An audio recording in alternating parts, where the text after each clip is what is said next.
Jadi, hari ini aku mau cerita tentang bagaimana sepak bola hampir atau mungkin sudah sempat menyatukan Korea Utara dan Korea Selatan. Ya, meskipun kedua negara ini seringnya saling bersih tegang, tapi ada momen-momen dalam sejarah di mana sepak bola jadi alat diplomasi yang membawa keduanya jadi lebih dekat. Meskipun ya hanya sementara aja sih. Nah, bayangin aja di tengah konflik politik, sepak bola bisa jadi jembatan untuk dialog dan bahkan persatuan. Gimana ceritanya? Mari kita bahas lebih dalam lagi. Tapi sebelum itu kita bahas latar belakangnya terlebih dahulu. Nah, Perang Korea yang terjadi pada tahun 1950 hingga 1953 adalah salah satu konflik terbesar di Asia yang dampaknya terasa hingga hari ini. Perang ini bermula dari ketegangan antara Korea Utara yang menganut ideologi komunis dan Korea Selatan yang mendukung sistem demokrasi. Nah, pada masa itu, dunia sedang berada dalam era Perang Dingin, di mana dua kekuatan besar, Amerika Serikat dan Uni Soviet, berusaha memperluas pengaruh mereka. Korea menjadi salah satu medan pertempuran ideologi tersebut. Ketika perang pecah pada 25 Juni 1950, Korea Utara dengan dukungan Uni Soviet dan Tiongkok melancarkan serangan besar-besaran ke Korea Selatan. Nah, dalam waktu singkat, pasukan Korea Utara berhasil menguasai sebagian besar wilayah Korea Selatan. Namun, Amerika Serikat yang bersekutu dengan Korea Selatan turun tangan dengan mengirimkan pasukan di bawah bendera Perserikatan Bangsa-Bangsa atau yang lebih sering dikenal dengan PBB. Perang ini berlangsung sengit selama 3 tahun, dengan kedua belah pihak berulang kali merebut dan kehilangan wilayah. Kemudian pada tahun 1953, perang akhirnya dihentikan melalui perjanjian gencatan senjata yang ditandatangani di Panmunjom. Namun, perjanjian ini bukanlah perjanjian damai, melainkan hanya penghentian sementara perang. Nah, akibatnya, secara teknis Korea Utara dan Korea Selatan masih dalam keadaan perang, bahkan hingga saat ini. Nah, sebagai bagian dari perjanjian gencatan senjata, dibentuklah Zona Demilitarisasi Korea atau DMZ, sebuah wilayah penyangga sepanjang 250 km yang membentang dari barat ke timur di semenanjung Korea. DMZ dirancang untuk memisahkan kedua negara dan mencegah bentrokan militer secara langsung. Tapi, ironi dari DMZ ini adalah bahwa meskipun disebut zona demilitarisasi, area di sekitarnya dipenuhi oleh ribuan tentara bersenjata lengkap dari kedua belah pihak.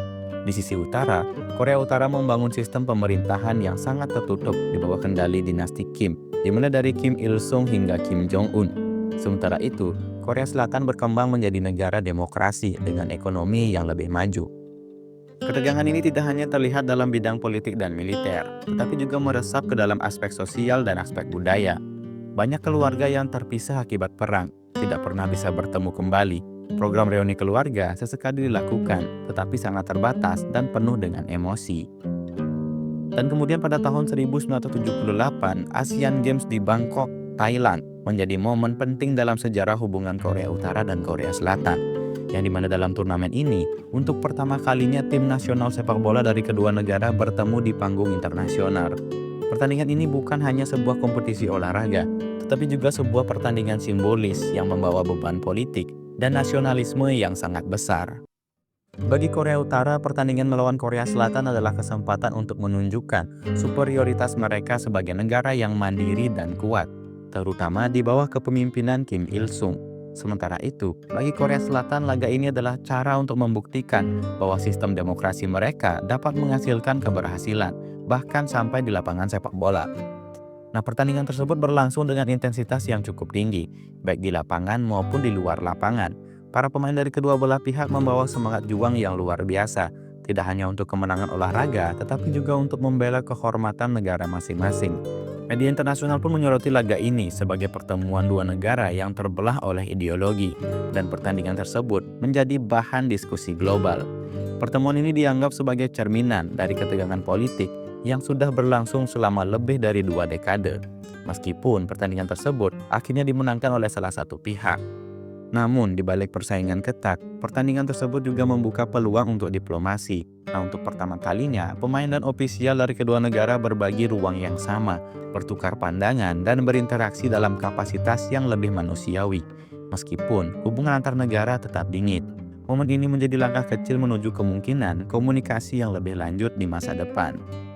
Setelah pertemuan-pertemuan di berbagai ajang regional, peran sepak bola sebagai alat diplomasi antara Korea Utara dan Korea Selatan semakin terlihat dalam Piala Dunia FIFA, terutama pada edisi 2002. Piala Dunia 2002 menjadi tonggak bersejarah bagi sepak bola di Asia, karena untuk pertama kalinya, turnamen bergengsi ini diselenggarakan di benua Asia, dan menjadi Piala Dunia pertama yang dipandu oleh dua negara, yakni Korea Selatan dan Jepang. Bagi Korea Selatan, menjadi tuan rumah Piala Dunia adalah momen kebanggaan nasional yang sangat besar. Ini adalah kesempatan emas untuk menunjukkan kepada dunia keberhasilan ekonomi, budaya, dan stabilitas mereka setelah puluhan tahun berkembang dari negara yang hancur akibat perang menjadi salah satu kekuatan ekonomi di Asia. Korea Selatan tidak hanya ingin memperlihatkan kemampuan mereka sebagai penyelenggara, tetapi juga sebagai kekuatan sepak bola yang patut diperhitungkan di panggung dunia. Namun di balik euforia itu, bayang-bayang hubungan dengan Korea Utara tetap terasa. Meskipun Korea Utara tidak lolos ke turnamen tersebut, Piala Dunia 2002 menjadi peluang penting bagi kedua Korea untuk menunjukkan solidaritas yang jarang terlihat di tengah ketegangan politik. Dalam beberapa kesempatan, ada wacana untuk melibatkan Korea Utara, baik secara simbolis maupun dalam bentuk kerjasama budaya di sekitar turnamen. Wacana lain yang muncul adalah ide pembentukan tim gabungan Korea Utara dan Korea Selatan untuk berkompetisi di turnamen internasional seperti Piala Dunia. Gagasan ini meskipun belum terwujud pada saat itu mencerminkan keinginan beberapa pihak untuk menggunakan olahraga sebagai alat diplomasi yang lebih efektif. Dalam visi ini, tim gabungan Korea akan menjadi simbol persatuan dan kolaborasi yang melampaui perbedaan ideologi. Kemudian Asian Games 2018 yang diadakan di Jakarta dan Palembang menjadi salah satu momen paling bersejarah dalam hubungan diplomatik antara Korea Utara dan Korea Selatan. Untuk pertama kalinya, kedua negara secara resmi bekerja sama dalam beberapa cabang olahraga, termasuk pendukung pemain dari kedua belah pihak sebagai bagian dari tim gabungan. Keputusan ini bukan hanya langkah besar dalam dunia olahraga, tetapi juga simbol penting dalam upaya meredakan ketegangan politik yang telah berlangsung selama puluhan tahun. Hubungan yang sempat membaik pada Olimpiade musim dingin 2018 di Pyeongchang, di mana atlet Korea Utara berpartisipasi di bawah satu bendera bersama Korea Selatan, menjadi dasar untuk menciptakan kolaborasi yang lebih besar. Di Asian Games 2018, kedua negara melanjutkan semangat itu dengan membentuk tim gabungan untuk beberapa cabang olahraga, termasuk kano dan dayung. Langkah ini memiliki makna simbolis yang sangat kuat. Dalam upacara pembukaan, para atlet dari kedua Korea masuk ke stadion dengan membawa bendera Korea Bersatu yang menampilkan gambar semenanjung Korea berwarna biru di atas latar belakang putih. Momen ini menciptakan suasana yang emosional, tidak hanya bagi masyarakat Korea, tetapi juga bagi dunia yang menyaksikan dari berbagai penjuru. Di lapangan, pemain dari Korea Utara dan Korea Selatan berlatih dan bertanding bersama. Meskipun mereka berasal dari latar belakang yang sangat berbeda, pemain dari kedua belah pihak menunjukkan dedikasi dan kerjasama yang luar biasa. Dalam cabang dayung misalnya, tim gabungan berhasil meraih medali emas, sebuah pencapaian yang menunjukkan bahwa kolaborasi dapat menghasilkan keberhasilan nyata.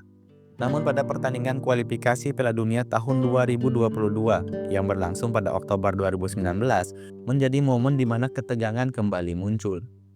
Laga ini diadakan di Pyongyang, ibu kota Korea Utara, sebagai bagian dari grup kualifikasi Asia untuk turnamen sepak bola paling bergengsi di dunia.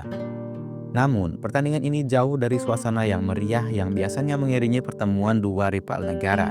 Sebaliknya, laga tersebut berlangsung di tengah atmosfer yang mencerminkan hubungan politik yang kembali memanas antara kedua negara. Ketika pertandingan ini diumumkan, banyak pihak yang berharap bahwa ini akan menjadi kesempatan lain untuk memanfaatkan sepak bola sebagai alat diplomasi. Tetapi kenyataannya jauh dari ekspektasi. Korea Utara memutuskan untuk melangsungkan pertandingan ini secara tertutup. Tidak ada penonton yang diizinkan hadir di stadion, termasuk pendukung dari Korea Selatan.